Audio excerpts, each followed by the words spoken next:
London. Today I'm going to talk about strategic decision making and risk management at John Niels Holding.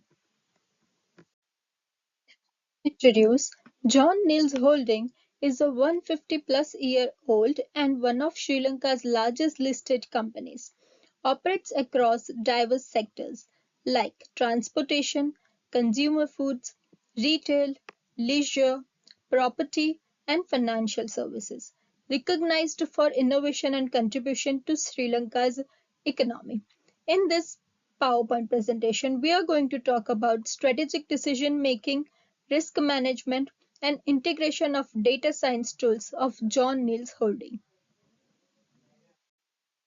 In this slide, we are talking about strategic importance of risk management, which is identifying uncertainties and optimizing decision by balancing priorities and constraints.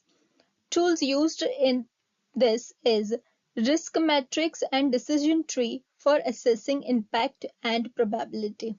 For example, $1 billion City of Dreams Sri Lanka project employed advanced risk evaluation techniques to manage financial and construction risk. Challenges and risk register for John Niels Holding. First risk is financial risk, which happens due to fluctuation in foreign exchange rates because of global investment and operations. Probability of occurrence is 0.6 in this. Risk measure is high, and the party which is responsible will be financial department. The second risk is operational risk, which happens due to interruption in supply chain, which can impact product availability and delivery. Probability of occurrence is 0.5. Again, risk is very high in this one, and the party which is responsible will be supply chain manager. The third risk is market risk, which happens due to increase in competition. Probability of occurrence is 0.6. Again, the risk is very high, and market and strategy team will be responsible for this. Fourth risk is compliance risk, which occurs due to impact and modification in international trade policies, taxation, and local laws.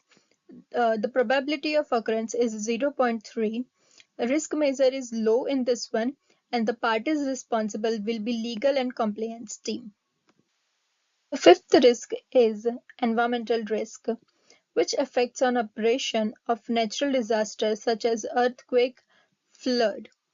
Probability of occurrence is 0.5, and risk measure is medium in this one, and the sustainability team will be responsible for this.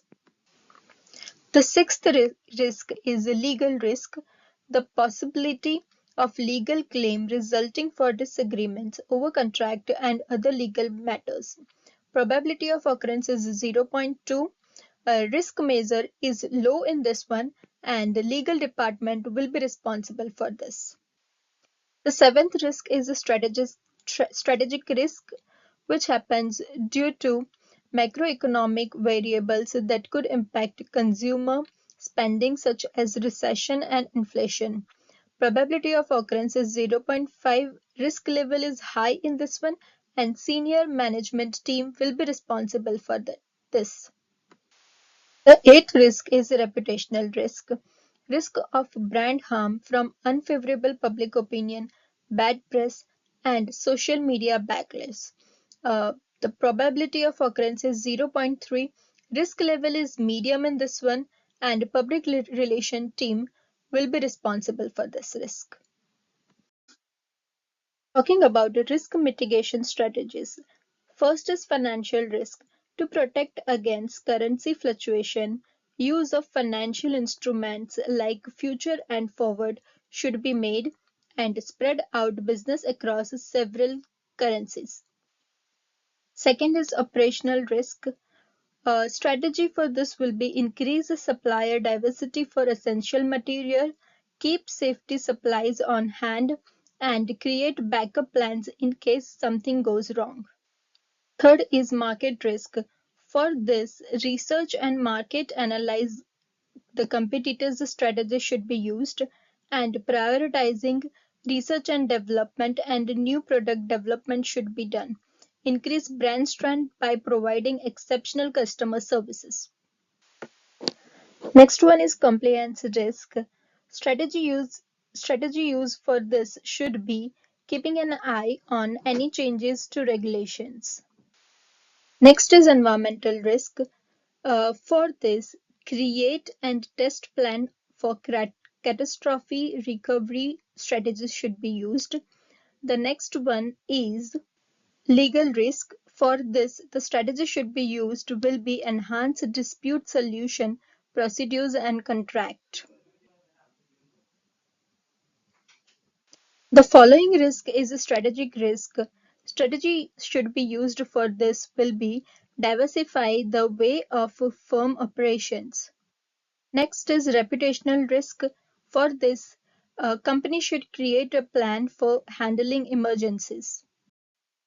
In this slide, we are talking about critical assets, which include critical asset column, types, its description, uh, recovery time taken, and recovery staff, which is explained in this slide. In this slide, we are talking about ISO compliances. ISO 22301 ensures business continuity during crisis. ISO 27001 protects sensitive digital and supply chain data. ISO 14001 supports sustainability and net zero carbon goals. ISO 31000 guides decision making and risk management across units. In this slide, we are talking about decision making and technological integration. John Niels Holding uses advanced tool for real-time decision, resource allocations, and process. It focuses on predictive modeling and AI insights. For example, inventory optimization, digital platform for container management, customer engagement, and operational precision across sectors. In this slide, we are talking about redevelop Colombo as a premium leisure and entertainment hub, which includes luxury hotel, shopping, gaming, and entertainment facilities. Here we are talking about the use of renewable energy to reduce dependency on non-renewable resources. In this slide, we are talking about some recommendations. JKH leads innovation and sustainability in Sri Lanka. Thank you.